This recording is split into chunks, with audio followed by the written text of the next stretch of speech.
Hey everyone, welcome back to our channel, We're the Movie Couple. I'm Wendy. I'm Dustin. And this is our non-spoiler review for Black Panther 2, Wakanda Forever. The citizens of Wakanda must fight to protect their kingdom from intervening world powers. I feel like this movie doesn't need much of an introduction. I feel like a lot of people are anticipating it. But we will say we're calling this a non-spoiler review, so we're going to be try to keep it as vague as possible. But also in the same breath, it's non-spoiler if you've already seen a lot of the trailers. Yes. So I know some people don't like to watch trailers before you go into a movie. We are probably going to be referring to those trailers. So if you are someone who likes to be completely in the dark before going into a movie, which we totally respect, this review may not be 100% non-spoiler for you.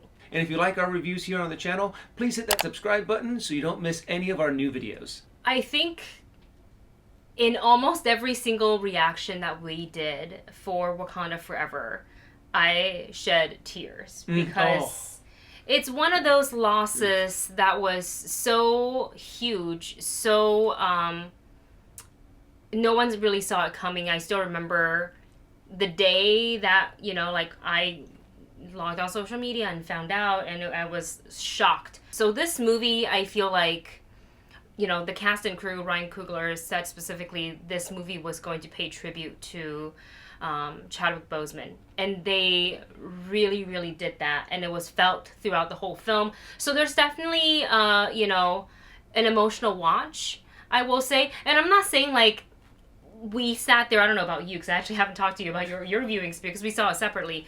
But I wouldn't say I boo-hooed through the whole movie, but there were certain points that really got me, I think, 3 or 4 different times throughout the film. Yeah, this is something that they really kind of ripped off the Band-Aid with. I mean, that we knew that we were going to have to be facing in this movie, and they dive right on into it. Yeah. And it's felt throughout the movie, and they really do just tug those heartstrings, and that connection that we all had kind of with Chadwick as Black Panther. Yeah. And so in this film, the nation of Wakanda have to deal with the loss of their king. The Queen and Shuri have to deal with the loss of their brother and their son, and for the citizens, their leader. So it was tough to watch, even though we all knew that this was coming. We've seen it in many trailers already, and Angela Bassett with all of her emotional, delivery for all of her lines. We've seen it, but it still hits hard when you are seeing it in theaters. But the nation really does have to come together, because now they face the problem. They don't have a Black Panther anymore. If we remember from the previous film, Killmonger essentially burned all of the herbs, so they also don't have that, on top of losing their king. The other nations, as you saw from the trailers, are trying to get their hands on the very precious vibranium, and which the Wakandans are like, no, we said we were going to trade it, so you need to stop doing that. So there's a lot of things that, and I feel like the citizens, and especially the women of Wakanda, are working overtime to kind of stay on top of. Yeah, and just think what the nation of Wakanda has kind of gone through at this point in time. They had the king of the T'Challa's father, but then he became the Black Panther, but he started getting wrapped up in all of the Avengers stuff. And then the whole thing with Killmonger. Just how much Killmonger just upheaved their society. And burning of all of the herbs. And Wakanda's in a really bad place in this movie, but they come out strong. Yes. It shows just how much they're still fighting and how much they are really being attacked from all sides. To feel like the world is closing in on you. And they did a really good job on making that you feel that tension, but you feel that strength as well from Wakanda. Yeah, absolutely. I really felt like the nation, enduring all of this, really came together and talked about and discussed what is the best to do to protect their kingdom and its people, and obviously the vibranium. In this movie, we are also introduced to a couple of new characters. We have Namor and we have Riri Williams. Now, Namor in the comics is obnoxiously arrogant, just to where you're like, you want to smack the guy, but he is so powerful in the comics that he's such an ass, that he's such a jerk.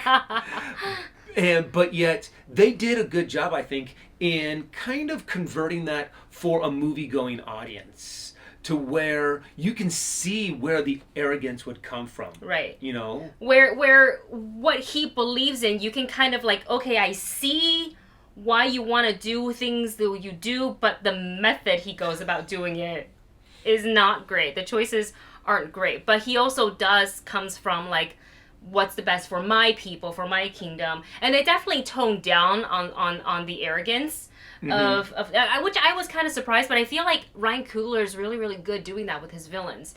Like, you know, Killmonger, also quite arrogant, but at the same time, like, so good. But you can't help but like him. And I feel like Namor also had a similar treatment. And the more I watched the movie, because they're at war. Like, there is, the action scenes are so big, those big, Marvel CGI action pieces are always, they definitely have a couple of them in here. Yes. And throughout the film, watching all of that, which was so satisfying to watch play out on screen, at the same time, I really feel like I wished Chadwick was still here so we can have that face-off between the T'Challa of 616 and the Namor of 616. Like, to see them face off. Like, I still wish, obviously we can't get that, but the Dora Milaje going on full force, like, it's really fun to watch all of that play out. And Riri Williams is also another character that we were introduced, and I thought she really brought some comedy into it because of the scenes and how she meets, who she meets in what circumstance, and kind of, you know, where she ends up within the story. And I just love, we were talking about this actually before we turned on the camera, her personality is so fun. It is. She really brings like the modern day perspective on all of this craziness. You know, what if you actually got pulled into a secret city that you've only really heard from myth and legends, from like Wakanda and what they are in the news, and just how it's like a whole nother universe to get sucked into. And Riri does a really good job on kind of bringing that earthly perspective. Her reaction will be my reaction. Yeah. You know what I'm saying? Where you're like, oh my God, you're so cool. You're going so many, she presented so many different, like, conflicting emotions all at the same time upon meeting certain people. It is a lot of fun to watch. I can't wait to see her in Armor Wars.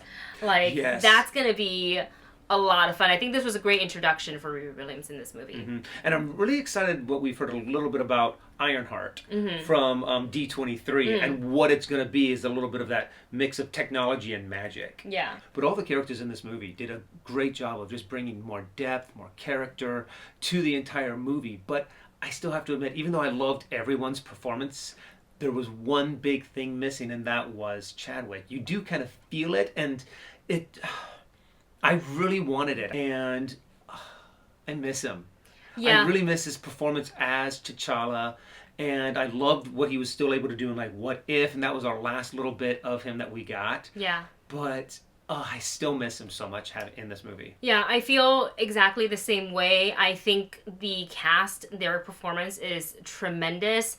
And again, I think this is, you know, they're obviously, like, you know, they're paying tribute to Chadwick Boseman. I think it's exactly what the cast and the crew needed, because I think he had a huge impact on every single person that worked on this film, because he really, Chadwick as a person embodied T'Challa for me. Yeah. So much so. But, and seeing this movie just, like, made me miss him so much more, and it sucks that he can't be in you know, any of the films. The cast did a really, really fantastic job, and I did love seeing them come together for the film. There were a couple of issues that I did have, a couple of issues with the choices that they made in the story. I felt like, without getting into spoilers, I have to be very, very vague here, so I apologize for that. But there's specifically one choice that they made with the story for a certain character, and I don't understand why they had to go that route. I felt like the story could have been told this as powerful if they didn't make that decision. So you guys are gonna have to come back and check out our spoiler review, because like I want to dive into this specific part, but it would not be fair for me to talk about it when the movie is just barely coming out. And it actually, as you guys watch this, if you're one of the first ones to click on the video, the movie's not even out yet because it's not Friday yet, but the embargo left. So there is that. CGI was okay for the most part. Some parts I felt was a little spotty. I thought the underwater stuff was really good. Yes, there were a couple parts I think that I had the biggest problem with was with Riri in her suit. You do see that in the trailers. Some of the shots that they had, I thought there was a little moment where I was like, that looks like kind of like a floating face. Overall, I did think it was still fun animation. It was fun fight scenes, big action. You do get that really big action pieces. Yeah, Marvel over-the-top CGI action moment of it, of this whole grand battle that happens. Yeah. Also, soundtrack was popping. And really enjoyed that soundtrack. So in whatever theater you choose to go to, enjoy that sound design and the soundtrack. It's really excellent. So overall, I really enjoyed the film. I think it's a great way for cast and crew to pay tribute to Chadwick Boseman. You can tell how much of an impact he had on the people who he was, on screen with, and also he worked with off screen. I am curious to see where the movie is going to, where the next one is going to go, because now we have Namor, now we have Riri, we have a Black Panther. So, I'm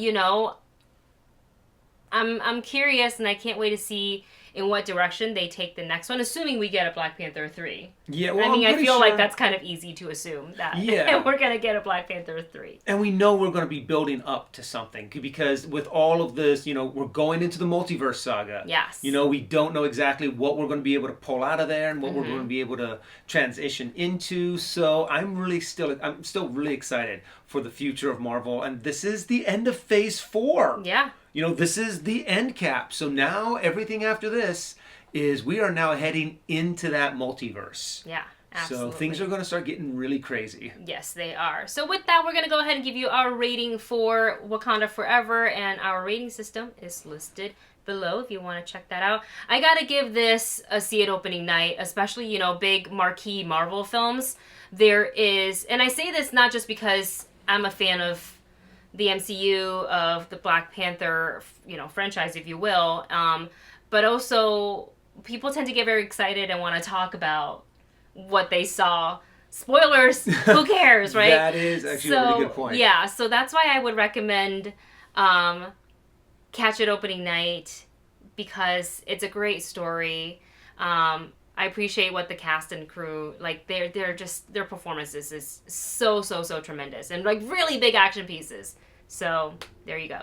Yeah, I really enjoyed this film. I thought there was great action. I loved the introduction of new characters and showing the struggle that Wakanda has to go through. I enjoyed it, and I'm going to give it a check it out. There you go. That is our rating for Wakanda Forever. Make sure you check out our Patreon, where we will be putting up our spoiler review, but that probably won't come until like the last day of the weekend of opening, because I think it's too soon. I know people can choose to not click on the video, but just in case people, because we've been... It's respectful. Yeah, give them time so people don't accidentally stumble upon it. Correct. So, there you go. All right, guys. Let us know your thoughts on Wakanda Forever in the comments section below. Thank you so much for watching. Don't forget to like, share, and subscribe, and we'll see you in the next one.